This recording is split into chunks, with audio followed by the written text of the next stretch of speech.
is very urgent business, ladies and gentlemen, I beseech you.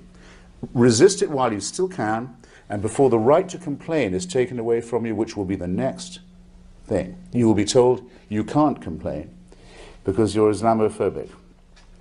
The term is already being introduced into the culture as if it was an accusation of race hatred, for example, or bigotry, whereas it's only the objection to the preachings of a very extreme and absolutist religion. Watch out for these symptoms. They are just symptoms of surrender, very often ecumenically offered to you by men of God in other robes, Christian and Jewish and smarmy ecumenical. These are the ones who will hold open the gates for the barbarians. The barbarians never take a city till someone holds the gates open for them. And it's your own preachers who will do it for you, and your own multicultural authorities who will do it for you. Resist it while you can. It's everyone's friend, it's Tyler. It's everyone's friend, it's Tyler. Hey guys, Tyler here. Christopher Hitchens is a modern day prophet, and the main reason why I say that is largely because every single event that has been happening for the last few years or so actually came to life. And I would say that based upon the examples of the fact that people were actually being killed over drawing the cartoon of the Prophet Muhammad, there's also the cases in the fact that basically in the United Kingdom that the Labour Party want to criminalize any type of criticism of Islam. There's also the case of the Sharia court for United Kingdom as well. There's also reports of grooming gangs. And so the more and more kind of issues that European countries have about particular Islamic cases, the more and more the prophecy has came into fruition. And unfortunately for this video, we have to talk about the fact that basically a tourist actually went to Pakistan and they actually accused the guy who was a tourist of blasphemy because basically they accused him of basically desecrating the Quran. And this is actually what happened to the guy as soon as news came out that he allegedly desecrated the Quran.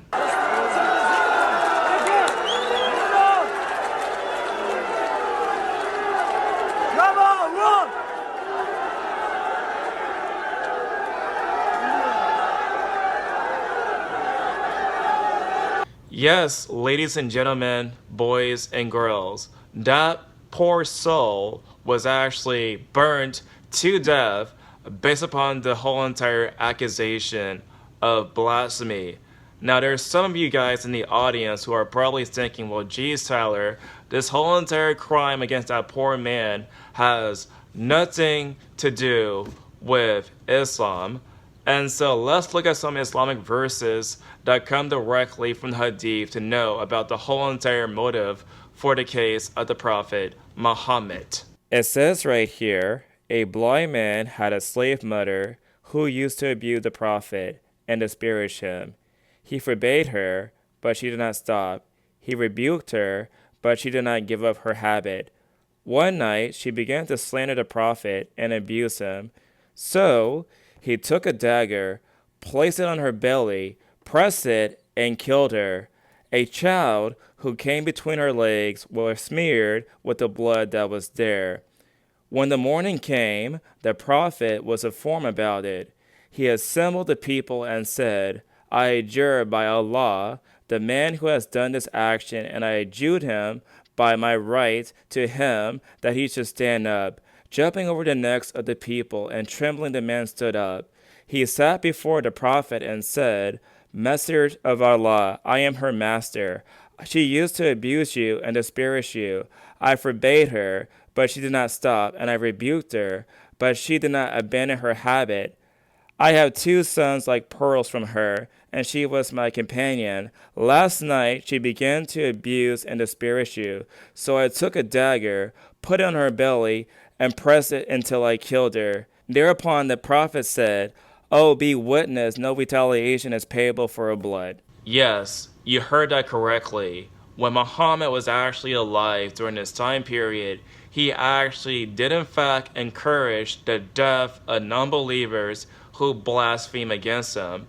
So naturally, because the whole entire ordeal about the Quran being sacred was actually a form of blasphemy, therefore, in the minds of extremist Muslims, therefore it's justifiable to kill somebody because of the accusation of blasphemy.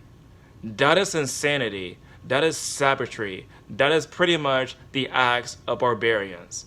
I know that what I just said right now is not the most politically correct language, but how else can I describe the actions of people justifying burning alive somebody just because they did not like the fact that he allegedly desecrated their book?